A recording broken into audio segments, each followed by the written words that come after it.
welcome back everybody to Rogue Legacy 2.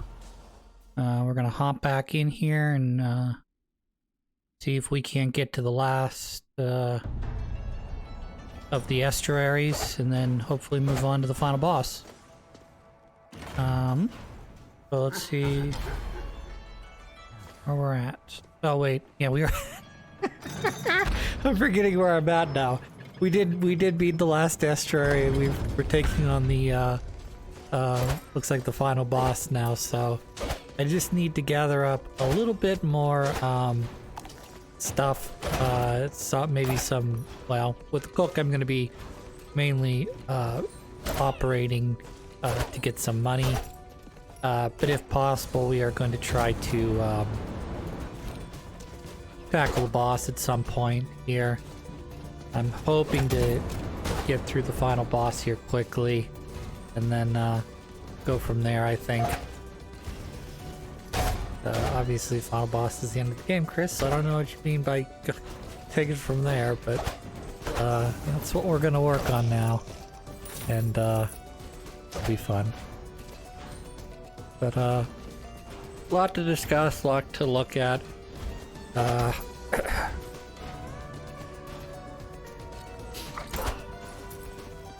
You're getting towards my favorite time of the year, which is Christmas. My favorite time of the year because I don't care for it. I like Christmas. I like the idea, you know, the religious idea of Christmas. Not a super big fan of the let's put ourselves in, let's practically go bankrupt to make sure our children or nieces, nephews. Oh boy, I'm really burpy today.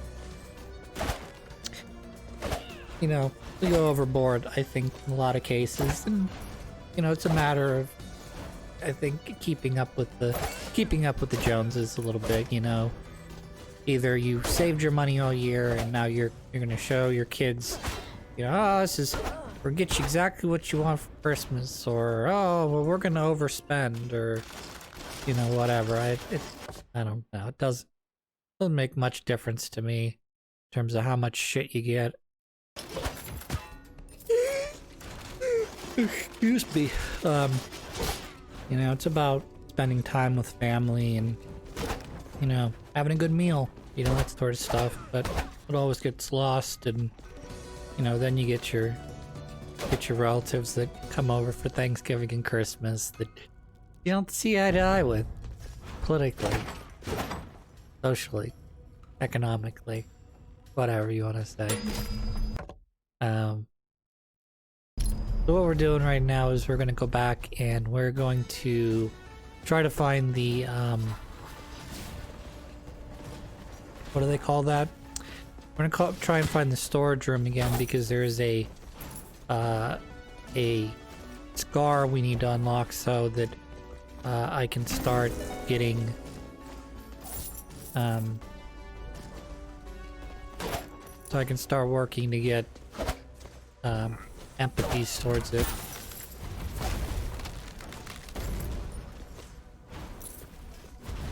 Chicken. I missed the chicken.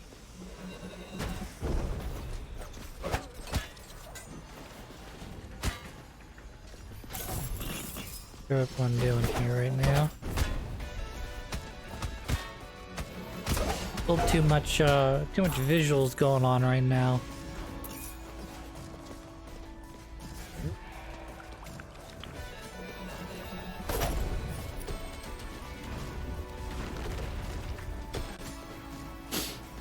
You can see they replaced the keys with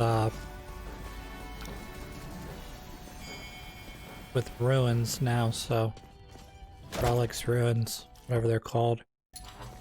So I'm basically looking for this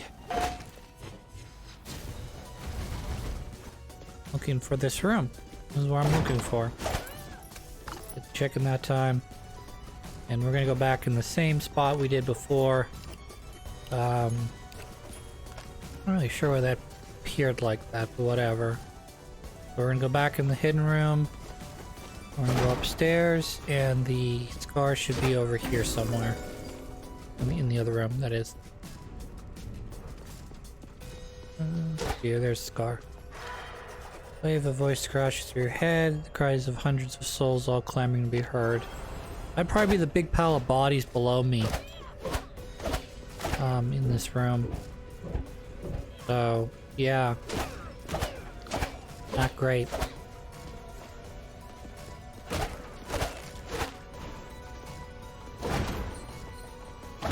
The farther I've gotten into this game, the more I'm starting to wonder, and I know this would be simple for me to just look up a wiki on it, but I'm not going to do that because I'm a dick.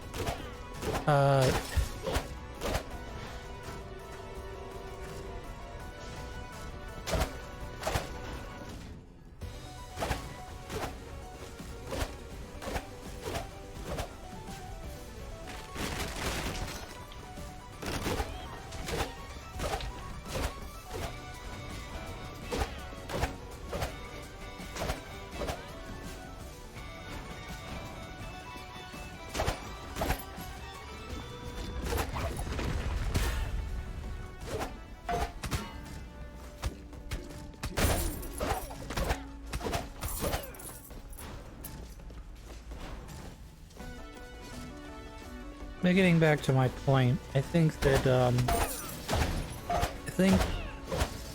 based on what I've read so far, obviously Jonas, who we fought and spared, was one of the conspirators against the king. But they also say that, in addition to J, there was also, I believe, L. And I guess that would be what, Lamich? But he doesn't seem like the type that would have rebelled against the king.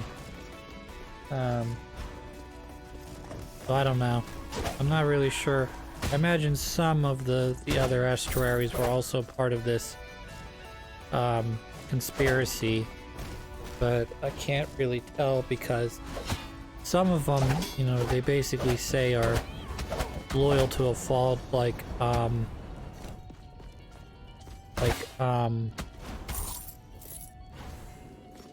trying to think of their names now. I think I'm gonna have to write their names down so I can remember them. See if I've got a paper here. Paper. Let me take a look here.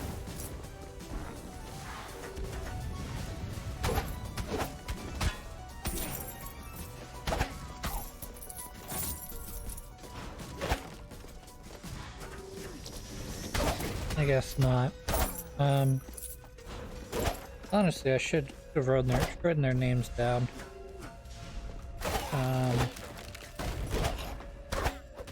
So I could actually do this correctly instead of just stuttering like an idiot. But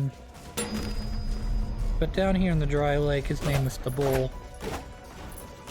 Hard to tell if he was part of the conspiracy or not. I think he more or less, you know, decided that he was not going to be part of the situation one way or the other, it seemed.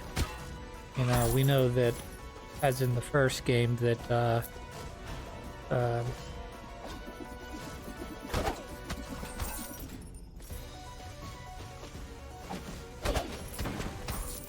that the, what's-his-face, the betrayer, would ultimately be, you know, sort of like a wandering knight, you know, like in the Dark Souls series.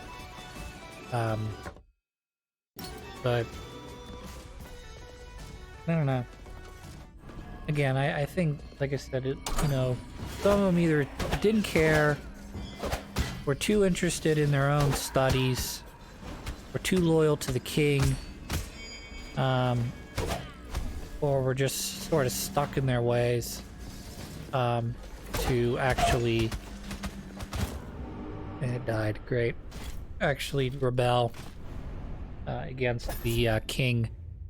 And once they were tied to him, I don't really think there's anything they could do to sort of escape it. They were inexorably tied to his life force, whatever.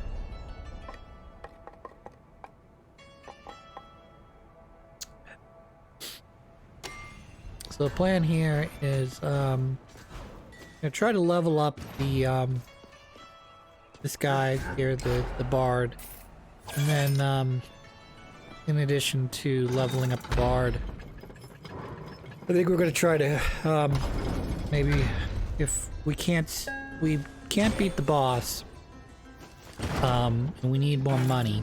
I think you might see me do try to do a deep run with a character so that I can build up some funds, and then if that still doesn't work, then it may just be repetition on the final boss before I can actually beat this game. I know people are going through this game, you know, at level 800, you know, and they're doing New Game Plus 5 or whatever. They're doing, you know, this is my no-death run of Rogue Legacy 2. Yeah, but you're already level 800. That's like, you know, that's like, I don't know, trying to think of an example, like an alternative example, like, you like having, you know, starting with a bunch of level 100 Pokemon in a Pokemon game, and then going, I'm gonna do a no-death or a Nuzlocke of a Pokemon game. It's like, well, you're over leveled, you know. How the hell is this supposed to be even a challenge? Like I said, I still think it would be kind of interesting to watch someone starting from new game, not New Game Plus, just brand new game, level 0, level 1, beat the whole game. You know, because like I said, I've seen people do that on Rogue Legacy 1, where they've beaten the entire game using the starting character, which is it's a challenge. It's not easy. It's not supposed to be easy. You know, particularly it's a little save scummy as well, because you're more than likely not going to take damage at some point, and depending on where you're taking damage, you know, you could more or less kill yourself, you know, if you take damage in the wrong area at level 1. So it's a matter of, you know, monitoring your health, not really losing health in areas that you know, would one-shot kill you, and then you got to do the bosses perfectly as well, and you're under, in terms of damage you're dealing to them, you're kind of under-leveled. I mean, obviously if you can beat the game, you know, using level 1 character, you're not, but you're not getting back to your castle to level up if you know, because they won't let you out of the dungeon once you're in it. So I don't know if it's even possible to do this game. I mean, obviously if you're good enough, you take 0 damage, then yeah, but there's a bit too much randomness with the game, you know, plus I don't know. I think it's doable, but at the same time, I think you'd practically have to be, you know, an out-and-out master of this game, you know, and get really good luck to be able to do it. Like, I watched, some time ago, I watched, right before the DLC for Cuphead, with Miss Chalice, and it came out. Watched one of the 2 brother creators, the one who was doing all the play testing, just crush the fucking shit out of that game. You know, because obviously he was not only one of the developers, but he was play testing the game. So he's played whoever, the devil. You know, is obviously the I don't know if he's the most difficult character in that game, but he's certainly the final boss in that game. Just fucking destroy the pro mode on that, like it was, you know, like it was nothing, you know. And he's doing it with like, well, we're not gonna do it. We're not gonna level up at all, you know, or get any extra hits, or, you know, get any sort of damage boost. We're just gonna stick with the basics and just completely clean clock on this game. I get it, you know, he's the one playtesting it, so yeah, he's got probably the most experience of any, you know, person up to that point in playing those levels, but Just some of the most disgusting level shit, you know, for someone who plays it at a more or less baby amateur level, you know.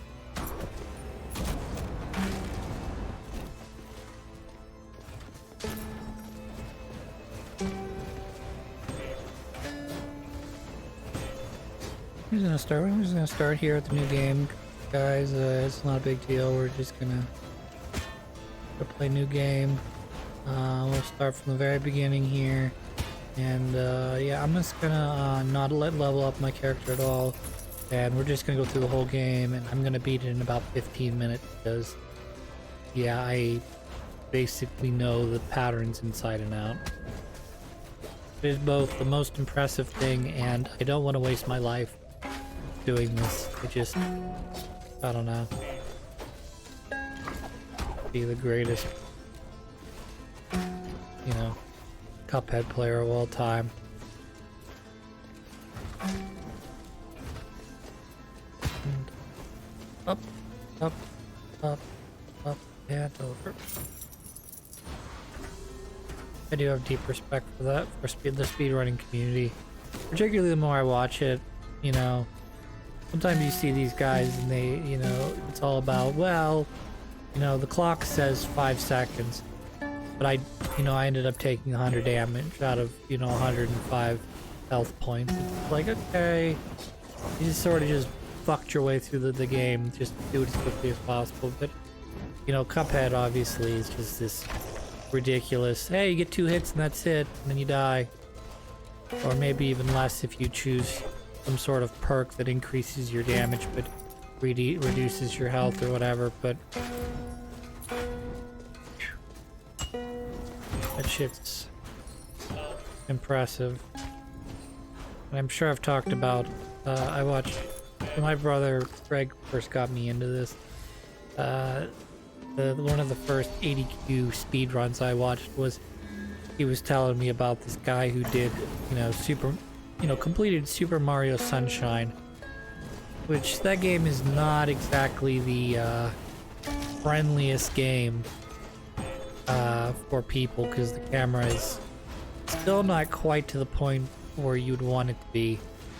Just decimate that game. Yeah, we're gonna hit this. We're gonna hit this this grab. It's a 1-frame Link. Requires him to triple jump into, you know, whatever, and it's just like, and then he does it on his first try without even thinking. It's just the most impressive thing ever, particularly when you watch other speedrunners either playing, you know, games that are more difficult, I would say, but, you know, maybe less technically challenging, like a Castlevania on the Game Boy, on the Super Nintendo. You know, the game's more difficult, but it's also a very punishing game where, you know, your specific speed run involves you taking damage here, there, and everywhere. And if you happen to take an extra hunk of damage somewhere, it's either going to slow your run down or it's going to cost you a life, which is of course going to slow you down.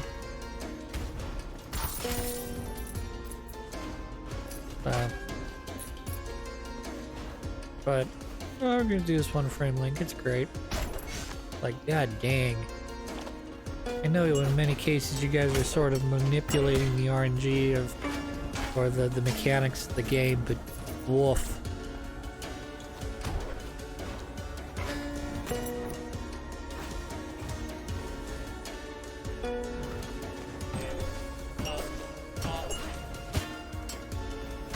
I love when they also are like, well, you know, you're supposed to collect this item. It's very easy to collect. You know, there's a, I don't know what the game's called right now. I think it's Kureen something. It's about a guy, or it's about a bird. He's driving a spaceship through a series of obstacles, but the difficult part is he's got these 2 gigantic rotating wings, and the rotating wings hit into stuff, and you have to hit these springs to send the wings in the opposite rotating direction. And it's like, that's where all the challenges in that. But the guy, watch a guy just be talking about it. Oh well, here's the bird. We're not going to collect him because that would that would cause a cutscene to occur, and that's going to cost me in the speed run in time. So we're actively going to avoid one of the main goals of the game, just so we can get from start to finish as quickly as possible.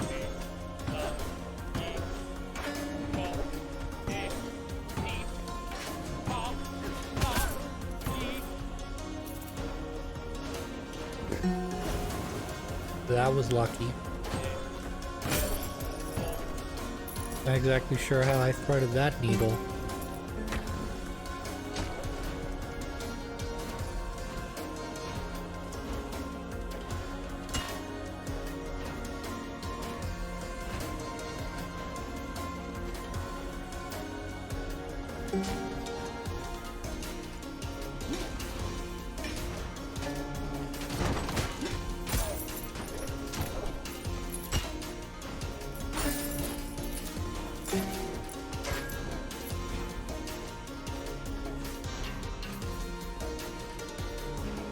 Ooh, that's a good one. Well, that's not a good one for this class. This class is designed for being in the air, so any sort of ground-based attack is completely worthless. Much better for like a barbarian class.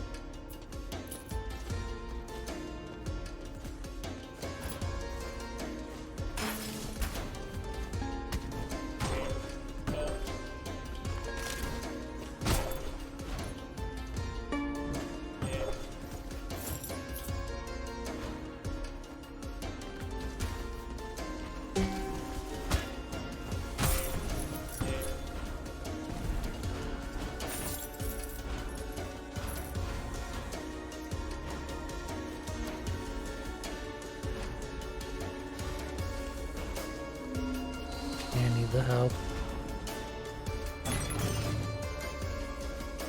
Unfortunately, I don't have room for anything right now.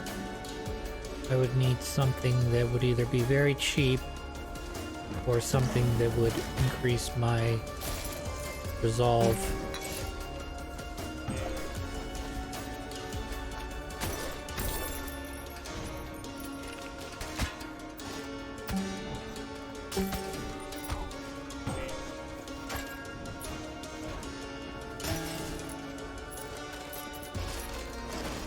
So the world is playing the World Cup.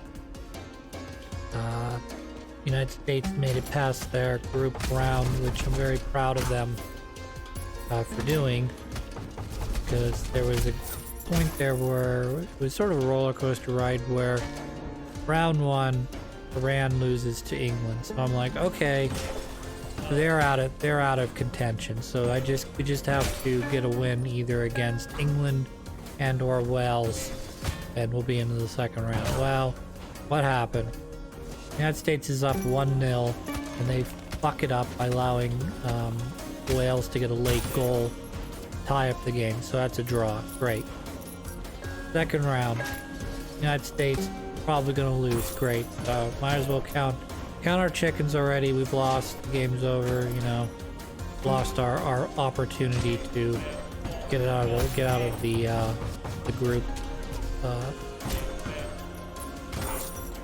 the round robin.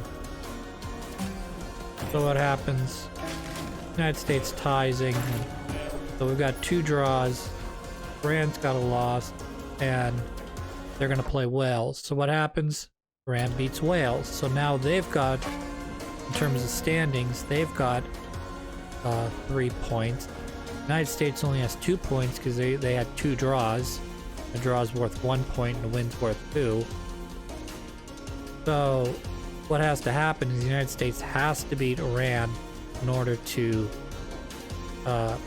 progress, because nothing Wales can do can you know, sort of give us an advantage. Like, you know, them beating England would not benefit us at all, you know, because they already beat Iran. So they already got their 3 points. Iran's got their 3 points. You know, I suppose Wales could have beat England. And then, you know, but again, that doesn't help us because they would have their 3 points. And if we, you know, well, like, I'm trying to think now. I guess that would make sense if they all, well, no, because, you know, England had a draw against us, so that meant that they had a point. And England drew us, so they have a point. So if they had won, they would have 4 points. We would only have a total of 3 points. But anyways, we had to beat Iran, and we managed to do it. It was great. Scored a goal, managed to basically keep Iran out of that side of the field. I think they only had a couple attempts on goal, so that was good. But yeah, now we're in the single elimination tournament portion.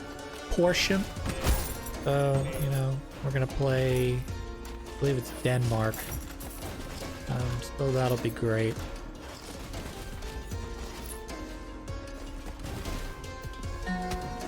So that'll go fine. I was looking up historical records. I was telling my coworkers I think the farthest the United States ever got was the round of 8, which is not 100% true. They finished, I think in the first World Cup they finished 3rd, 1930 or whatever it was. I don't necessarily, I shouldn't discount that, but I sometimes feel like, you know, like you get early in, like, say the original NFL before the AFL was part of it. I'm not sure if you can count that shit. You should, but I'm not sure how much, you know, weight you put behind that, you know, before the merger. Because, you know, if you count that, then, you know, well, some people do obviously, but, you know, teams like Chicago and them, they have multiple NFL championships prior to the Super Bowl age, but they weren't nearly as successful as they were post-merger. So, and then obviously if you're an AFC team, you can't claim an NFL championship if you're not part of that league, but you can claim your AFC championship, or AFL championship is what I should say. I think there is merit to it, but it's kind of like, how many national titles has Pitt won in football? The answer is the answer should be about 2 or 3. How many do they claim? 9. Why? Because they have a whole bunch that they were considered the national title in some small newspaper or some newspaper branch, like the AP or the UPI, mainly in the I think it was the 1930s. But, you know, there's only 2 of those that are really considered undisputed. And then obviously they won the national title in 1976, so yep, that's the big one. The one that most people count. Because if you're Texas, Oklahoma, you know, all of your championships come after 1950. Which, depending on where you consider, you know, the competitive football starts, you know, depends on whether you have one, you know, essentially one national title, you have 2 national titles, or do you have, like, I think Alabama claims 14 of them. I think Notre Dame claims a number, I can't remember, maybe 10 or more, but only like 2 of them have come since 1950. Could be wrong, probably more than that actually, because I know they had the one in the 80s, and I know they had the one where, despite Alabama being undefeated, they They didn't get the nod over the Fighting Irish, despite the fact that they went for the tie against Michigan State, which is a point of debate amongst college football people. They want the tournament. They want the definite. Team A plays Team B. Team A beats Team B. They're the national title. Well, guess what? Shit like that doesn't happen because, what happens if you get in a situation like this year where you've got Georgia, Michigan, TCU. Those three are undefeated, okay? Then after that, who's number 4? If you're just saying, well, yeah, undefeated teams, they get in, and then who's number 4?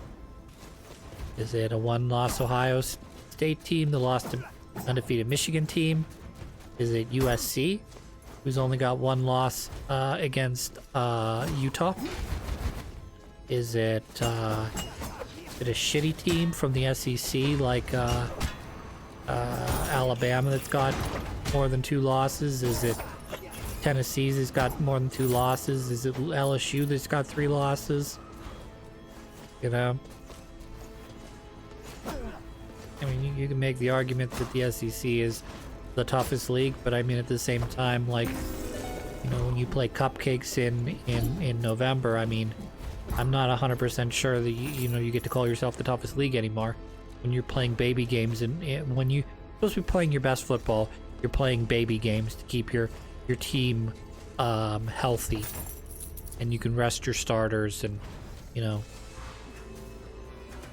warm-up games are for September, August, September. They're not for end of November before your big rivalry game against your cross-state team. You're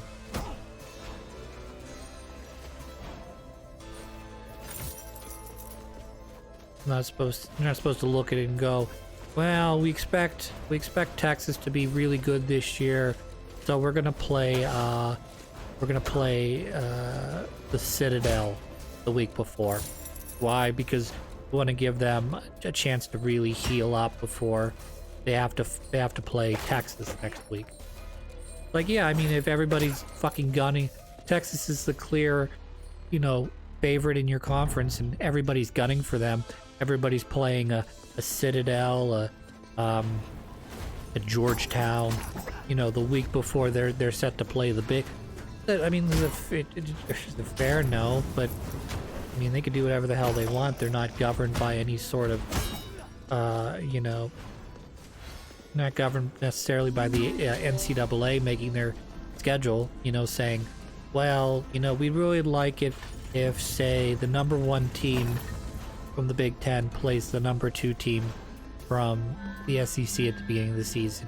You sort of have like what they do in basketball, where you have an SEC, ACC, or SEC Big Ten matchup where, you don't necessarily put your number 1 against their number 1, but you put your number 1 against their 2, their 3 against their 4, and so on and so forth. And you basically see how the conference as a whole stacks up against, the other conference, the Big Ten. And I know it doesn't really make a lot of sense because not everybody's got the same number of teams in the conference. So inevitably, if you're the SEC, you got to play, you say you've got 16 teams after the Oklahoma-Texas merger. So now, you're going to go play the Big Ten, and they've got, let's say, 14 teams.